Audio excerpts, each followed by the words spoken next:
What are you sighing about over there? Just thinking about an adventure I was having in a game recently. What kind of an adventure? It was atmospheric. Oh. Yeah, just I was playing Metroid Prime the other day and going through some of the lore that you scan, and I just thought, wow, this game is. It's atmospheric. I had the opportunity to do this, and I can't now. It's atmospheric in that it's both in another planet and with the actual atmosphere. Hoy, hoy, hoy. There was a joke in there, but continue on. You were playing Metroid Prime. Tell me about it. That was it. Yeah, it's a really atmospheric game, like I said. Also, a lot of action, and pretty much like 95% of this world's population just wants to kill you, and yet it's got a story to tell. So if the population wants to kill you, how do you get that story? That sounds like a very counterproductive thing to say. Usually you get the story after you've cleared the room of all things that want to kill you, or you've managed to find a good hiding place. So what, do you just pull a book out and start reading in the middle of like a high intensity combat? Are you being serious right now? I'm kind of playing it up. I know I saw how it works. I'm just playing it up for a bit. Yeah. Oh my god. No, in this sci-fi game where books are all digital, no, it's all digital. Samus has a Wikipedia that's much better than Wikipedia, I think. That depends on how you want to go on Wikipedia, but we're not here for that. Yeah. If it wasn't obvious, we're going to be talking a little bit about environmental storytelling today. Yeah. We'll be discussing both Metroid Prime, how they do it, and then we're also going to be talking about another game, Dark Souls, particularly 3. Both of these games have environmental storytelling, and they both do it in very different ways. Not just because of, the general thematic settings, but just how they present a story with what they give you, so to speak. And it's a story that you don't have to follow. It's the kind of storytelling where they offer you some tidbits to kind of get you hooked, but at the same time, it doesn't get shoveled, or it doesn't get shoved down your throat. It's just like, hey, there's a story here if you wanna hear the tale, but if you don't, there's the next boss. Enjoy. Dark Souls has a method of storytelling by giving you details in the greater environment around you. And then, for those of you who are really keen and or questionably fortunate enough to see the loading screen enough times, all of the, there's backlore hidden within the items. I remember when you were first getting me started with Dark Souls, one of the things that you told me was that a lot of the storytelling in Dark Souls is told through the inventory. Honestly, that blew my mind. Yep. Because I had never really played a game at that point that had just a story to tell in the inventory. And it puts the inventory space to great use because they put it in the loading screens every time you die and or change zones. So take a breather every time you die, and then just read the item descriptions as they pop up. Yeah. And with any luck, your computer screen or TV screen will emerge from your play session unscathed. Yeah, the words, "you died," will not be burnt into your screen. I would actually pay to have a screen like that if it just had, "you died." burnt into the screen. That'd be great. Could you imagine turning on the TV and it just says, "You died"? Oh, dude, that'd be great. That'd be such a fantastic troll gift. But anywho, yeah. Tell me more about the backstory in Metroid Prime and how it's gotten. So, the storytelling is a bit different in each game. In the first one, you get maybe 1 or 2 lines of dialogue from the game telling you why you're going to this frigate that's hovering over a planet. And that's it. Aside from a tutorial message that tells you use the scan visor to gather information about your surroundings, that's pretty much it. And you have to use that scan visor at times to unlock doors or get something to move. But other times it gives you the option to scan the environment just for the hell of it. And then, of course, like I said earlier, about 95% of the population wants to kill you. You can also use the scan visor for that. So the scan visor, in a nutshell, is your utility belt of sorts. Yeah. It is your... Yeah, that's the way of putting it. It is your link to Wikipedia, that's an actually apt description now that I think about it. Yeah. Yeah, the Wikipedia, or Metroidpedia, I don't know. Point I'm trying to make is that it's a very extensive tool that is used in all 3 of the Metroid Prime trilogy games, and it is a required thing to use, but getting the story elements out of the game is not required. But I think it's an interesting a nice touch to put it, so to speak. Yeah, I think it's a nice touch. Environmental storytelling is all in the details. In Dark Souls, a lot of the lore you find out about is in the inventory. In Metroid Prime, it's around you. They do the same thing, it's just that they do it in different ways. Mm-hmm. And the environment can also be set with the general sound effects or ambience of the area. In Dark Souls, you'll just be hearing the vague howling of the wind and some hollows or undead just nearby, getting ready to poke you really hard. Yeah. Or in Metroid Prime, it could be... It uses music a lot more than Dark Souls, but it's the kind of music that, for the most part, is maybe the kind that you want to go to an area that plays a certain song, put down your controller, and just let the theme kind of wash over you. That's the old school way of doing it, kids. Back before YouTube existed. Yeah. Well, some people like to do it still, and I commend them for that. Unfortunately, I don't have the consoles to do it anymore. Wah. Pretty much, man. Mm-hmm. Something on the topic of atmosphere. I'm a latecomer to the Dark Souls series. Izzy here hooked me up with Dark Souls 3, and very, very shortly after I started, I died like twice before I got to the first boss, admittedly. I notice how bleak Lothric is, and how the use of colors is part of the way of telling the story. Dark Souls 3 is just like it's just about done.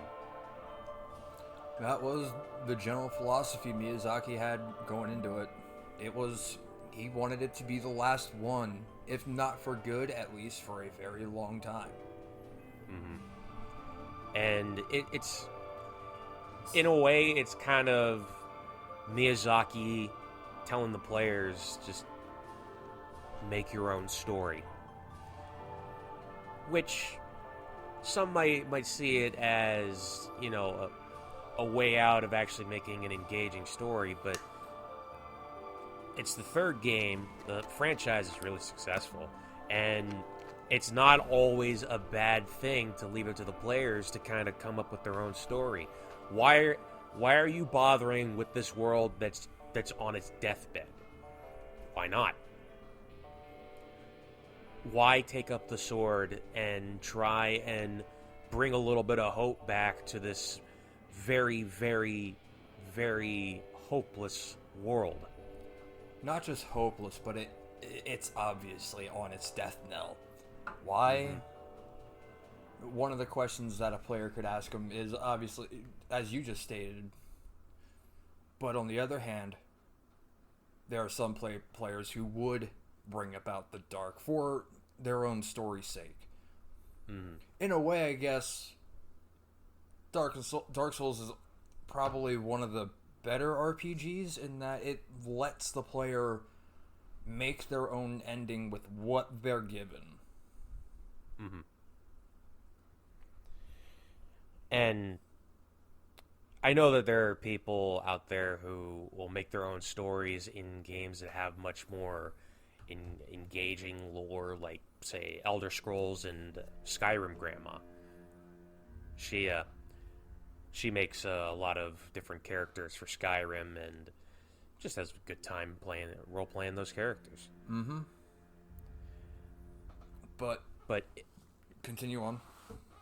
In Dark Souls, it's pretty much just a framework for you to build on. It's not like a framework that has a bunch of bells and whistles and neat stuff. There's a framework there, but you gotta work to make that story. And a lot of that is probably going to involve a lot of trial and error, and it's definitely going to involve a lot of death. It doesn't necessarily take a lot of guesswork if it's being left up to player interpretation, doesn't it? Does it?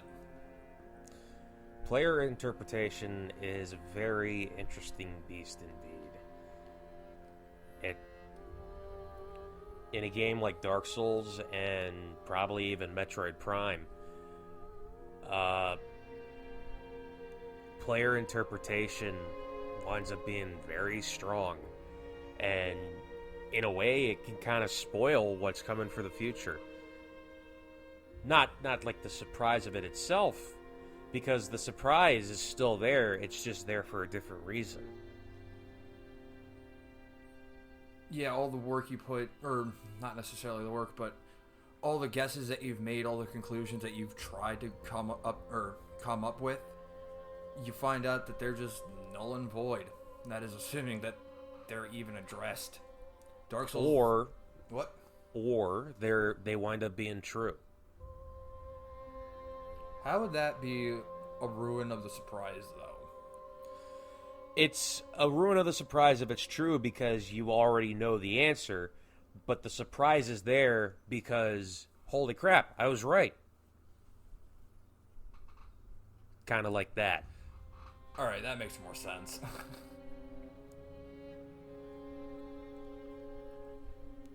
But what about Metroid Prime?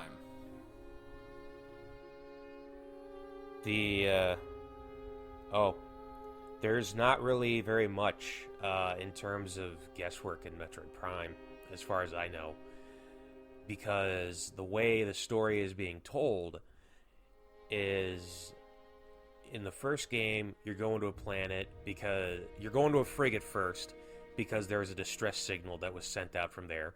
Turns out it's a space pirate base, and as you're fleeing the place because of some kind of critical failure on the station, you come across Ridley, who, as it turns out, is still alive, and he is in fact now Meta Ridley.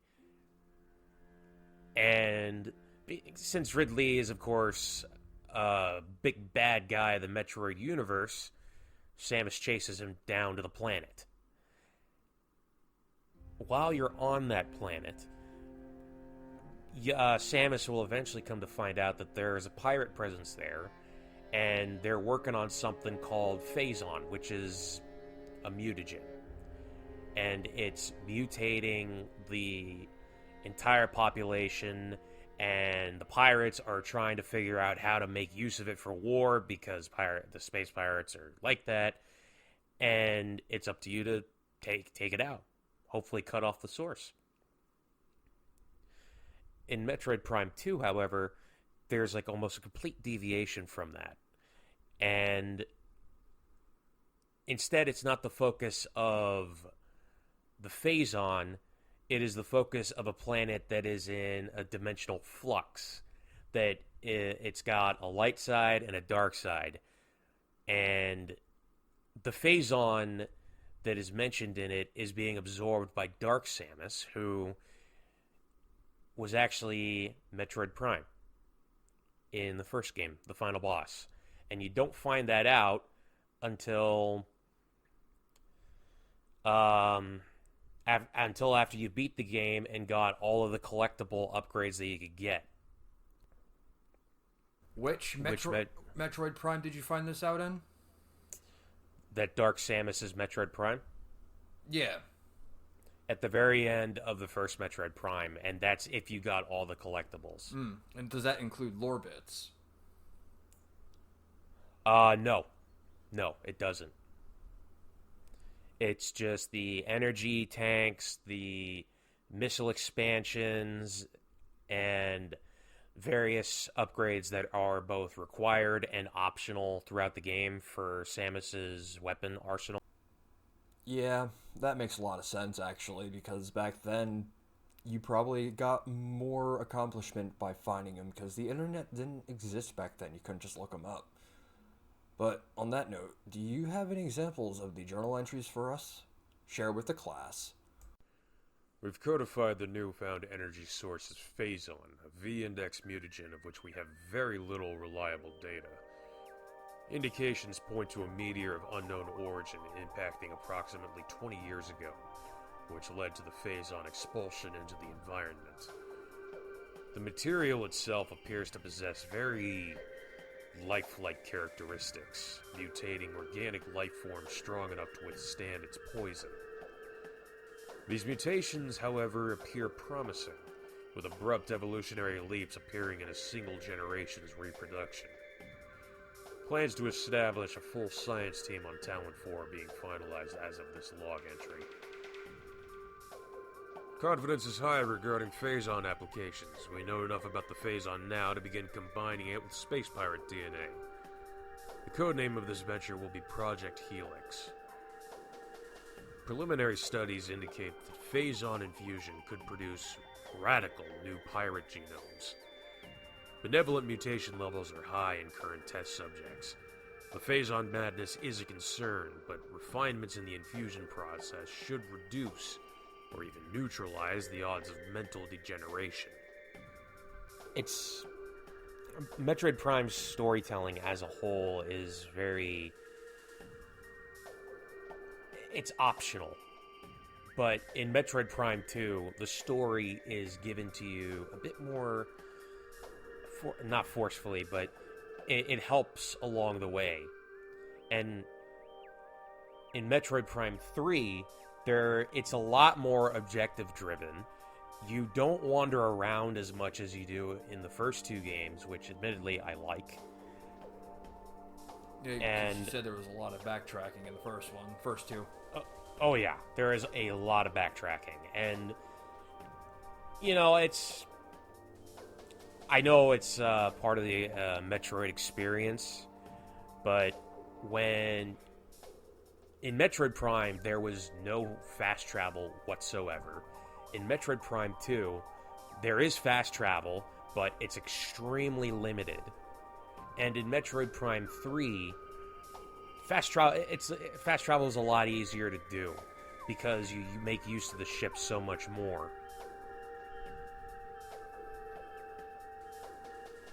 So, since you're doing a lot of backtracking, I guess a question that I do have is there an opportunity for you to find more lore bits that you couldn't get to before, or no? Yes and no. Part of it depends on how observant you are. Part of it will also depend on whether or not you got an upgrade that lets you access a certain part that you couldn't get to before. And other times it's just no. There are certain rooms that you in Metroid Prime, in all of them, where you're going to be going through a single room multiple times, and that's because of certain upgrades you got. And depending on how observant you are, you may get a lore bit, or you may get an upgrade. But if you're just like, I want to get from point A to point B as fast as I can, you're probably going to miss it. It's kind of a bummer. I feel that they could have done something with the power-ups, like if they were with Chozo Origin, to where... What did the Chozo initially intend this power to be used for? What was their initial design behind it? Mm-hmm. But I guess that's just being really nitpicky and just kind of poking a little too hard. Well, I can see where you're going at with it. I imagine they just probably didn't have enough time in development, but plus that's a lot of nitty-gritty details.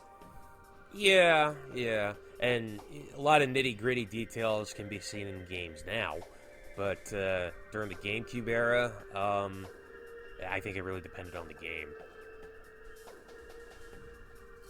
What I was going to say, though, is something I thought would have been really neat is, you know, a lot of the upgrades that you get in Metroid Prime are upgrades that have to get basically reinstalled because Samus loses all of her stuff because of an explosion, and it pretty much malfunctions her suit. And she can't use her charge beam, her morph ball mode, her I already said charge beam, her grapple beam, her space jump. You gotta basically go out and collect them again in order to get them to, quote, restart. Fair enough. You gotta...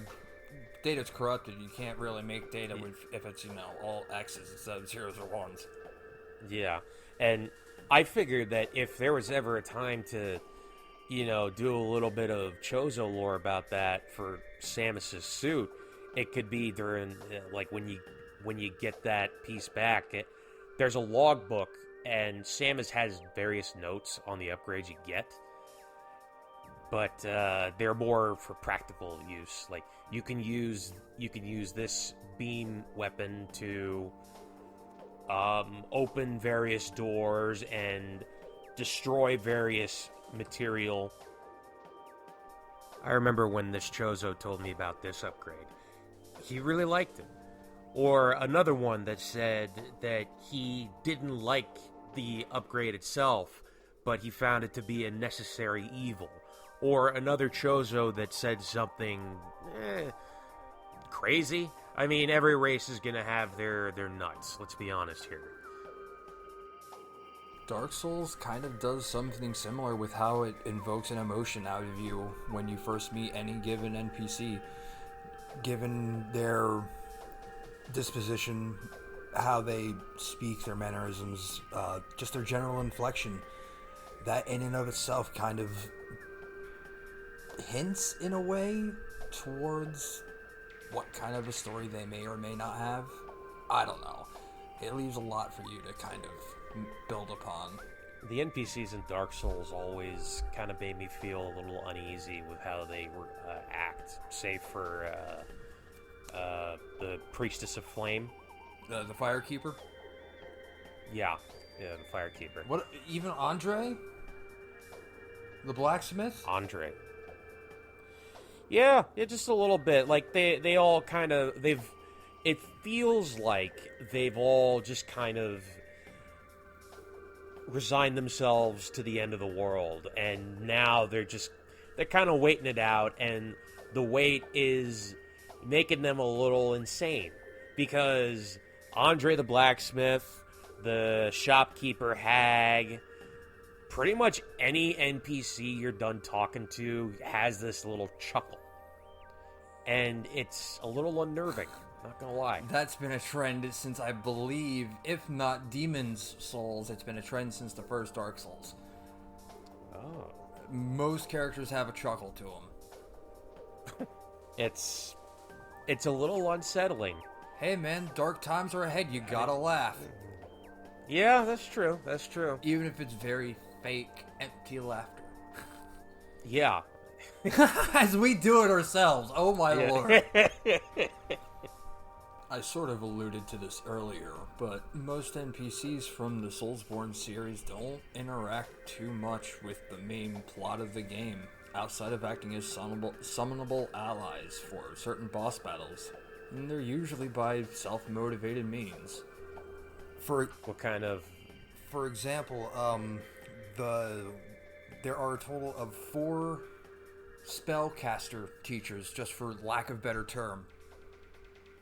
One for sorceries, one for pyromancies, one for miracles, and then one for magic that is related to the deep. The deep, or the abyss. It's okay. the dark magic. Okay. It's dark elemental magic. Gotcha. If you give any prayers or miracles that are aligned with the deep to the first miracle teacher you find, it'll definitely end up messing up her quest line, but it could ultimately also get her killed. Really? I believe so. I believe she dies if you give her and buy any deep miracles off of her, or dark miracles. Wow. Yep. And she offers them. You have to find the tomes to give to her, but yeah. She'll Wow. even say, I don't want this thing. She'll take it from you, and that's one way to fail the quest line. But if you take it or give it to her and then buy off of her, that ultimately kills her, I do believe. Wow. Mm-hmm. It's like the deep tomes are alive in some way. But another sorcerer, another teacher that you find is Orbic of Vinheim. He will teach you any sorceries on the caveat that you are to provide him scrolls. And if you don't? If you don't, he'll just leave after a certain amount of bosses. He'll just be like, alright, you didn't fulfill your promise. I'm out. Okay. And so that one's pretty cut and dry. Mm-hmm. That's all he wants. He just wants scrolls. I chose Orbeck specifically because there are technically 4 to 5 classes of sorceries, depending if you want to count the deep, but I'm not going to. So, screw it. He says, as he already did for the first miracle. Yeah, but person. The deep scrolls, I don't think there are actually any deep sorcery scrolls. I think it's pyromancy and miracles, but I could also be wrong. Oh, scrolls are different to tomes, right? Yes, scroll. Okay. Yes. There are pyromancy tomes, there are braille tomes, and then there are scrolls. Scrolls are strictly sorcery based. Okay. Divine tomes are miracle based, or braille tomes, and then I believe the rest are just literally labeled, pyromancy tomes. Yeah. Okay. But there are 4 levels or subcategories of spells based off of the scrolls. There's spells from the Sage's Scroll, the Golden Scroll, Logan's Scroll, and the Crystal Scroll. I'm not going to go into too much detail as to what every spell is precisely, because you can find that in the game and going on to Fextra Life. And Vati. Vati, yeah, he's basically one of the... he's one of the biggest names, if not the biggest name for Souls lore. Mm-hmm. At least he's the one that I'm most familiar with. There's Bonfire Side Chat, I believe, is one, but I haven't listened to them. But I figured that to kind of make another point in that, with the inventory giving you the backstory, I'm going to read off of these four scrolls, which is why I named and pointed out Orbeck specifically, because I find that these scrolls best provide my point that the lore is there. It's just very vague and very translucent. And it's just the easiest way I can make that point. Mm-hmm. Sage's Scroll is a scroll containing sorceries of the Crystal Sages. Give to a sorcerer to learn sorceries of the Sages. As any sorcerer knows, sorcery is a talent, and these sorceries will refine to nurture a very special talent. It would help this. I'm going to break that rule of what I just said about going into the nitty-gritty of them. But this scroll gives you both the Farron Hail and Great Farron Dart. Most sorceries take a long time to cast, but anything that's from Farron is typically going to be a little bit weaker, or a lot weaker, but it's going to be a lot faster to cast. That tends to be the balance. Mm-hmm. But it's a little skewed. But we're not... I mean, not even from like a gameplay perspective. I mean, even like from just a lore perspective. Mm-hmm. These sorceries were refined to nurture a very special talent, and that special talent is casting spells very fast. The Golden Scroll. A golden scroll chronicling the vast research of Xanthus scholars. Give to a sorcerer to learn the arts of Ulasil. In the lost land of Ulasil, the sorceries orchestrated lights and were said to shine in golden hues. With that... Is that... Okay, that's actually what I was about to ask. What do you think kind of sorceries the Golden Scroll gives you, just based off of that alone? Some kind of miracle? No, it also would be in a Divine Tome. It's a sorcery through and through. Okay. My next guess is deep. No. No? No. Really? I'll give you a big hint.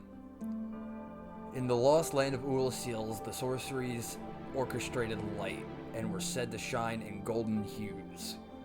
Typically, when you're messing with light, what are you trying to do? What kind of general spell effect are you trying to pull off? Fire? No. Oh. This sorcery is based off of illusions. Illusion. Yes.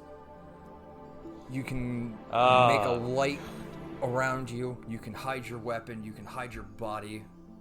And you can make a twisted wall of light. Which... Illusion. Yeah. Fucking hell. Because you're bending light. It's all smoke and mirrors. Yeah. Yeah. It's very vague. Yeah, but yeah. We had to make quite a few giant leaps to get there. Yeah, no kidding. I'm gonna hound you about those answers later. Yeah. Yeah. Count on it. Please look forward to it. Logan's Scroll. Secret tome of the profane capital court sorcerers containing sorceries of Logan. The court sorcerers use this scroll to claim heirship to Logan's legacy. Though how that claim stands up to closer scrutiny is another story. What does that one teach you? That one teaches you bigger spells.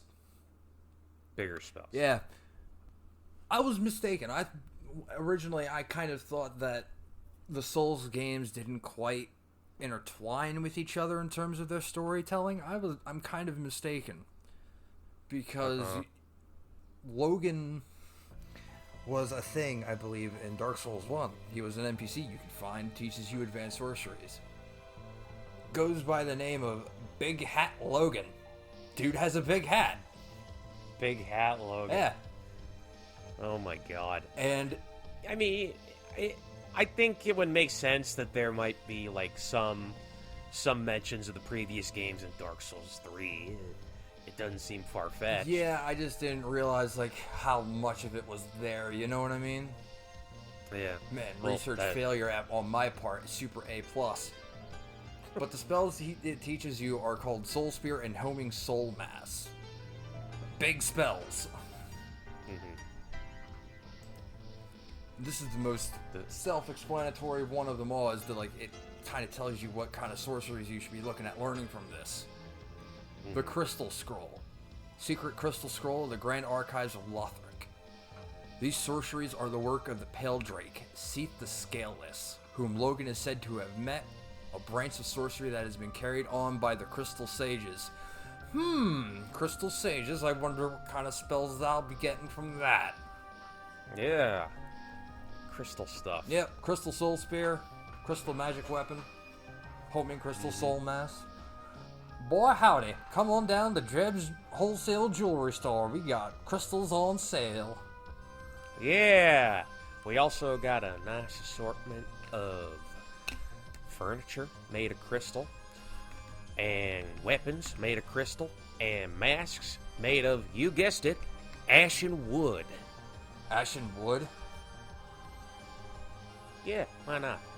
We get a number of ashen ones in here. They unfortunately are always fighting something when they come in here, and well, they die. Oh, I thought you said ash and wood. No, ashen wood. Like ashen one. Oh. Yeah, ashen one, you dingus. I'm just deaf. The inventory, and more specifically these scrolls, because there are example here, they will, if you've played the first games, they do some pretty interesting callbacks. Because Ulasil was a location in the first game, in one of the, I think the only DLC, it's been so long. But it's with the Artorias DLC. I know that means nothing to you because you have not played the first game. Yeah, I know.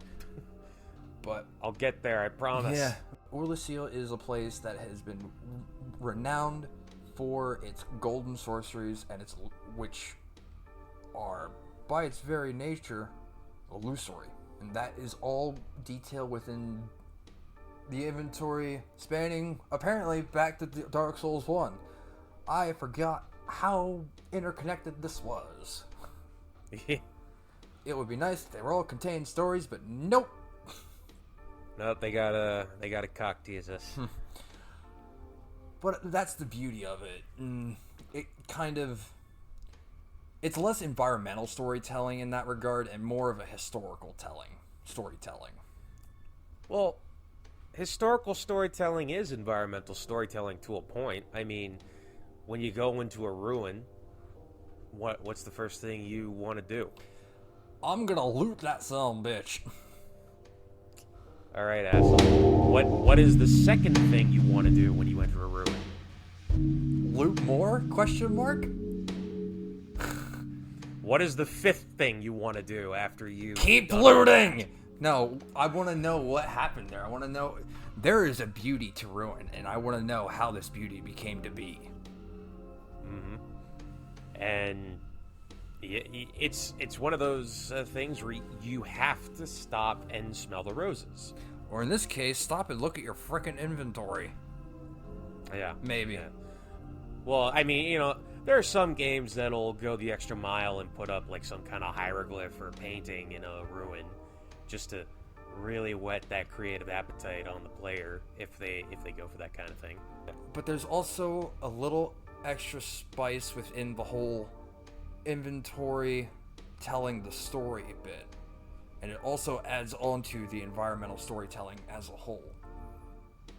And I can't think of any examples off the top of my head, or at least give any names, but there are several items hidden within the Catacombs of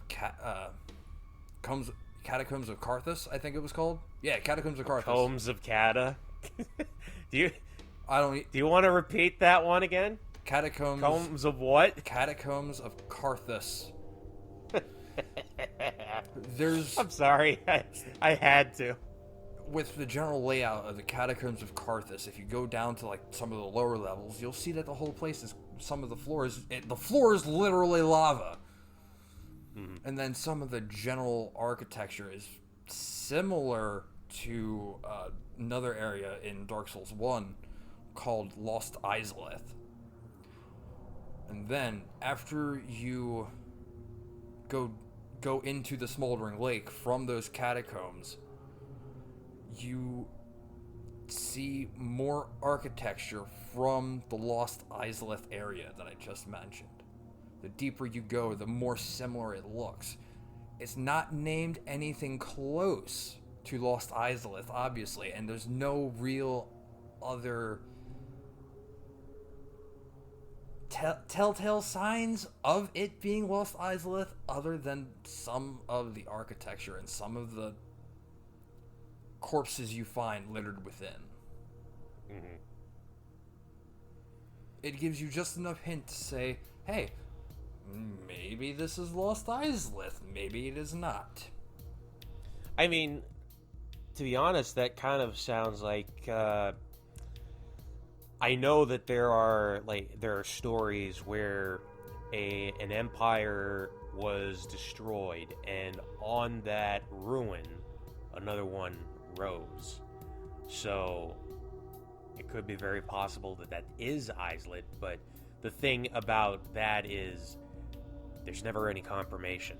There's strong indicators, but there's never a yeah, this is the Izalith. Unfortunately, those are stories that'll never have an answer. Mm-hmm.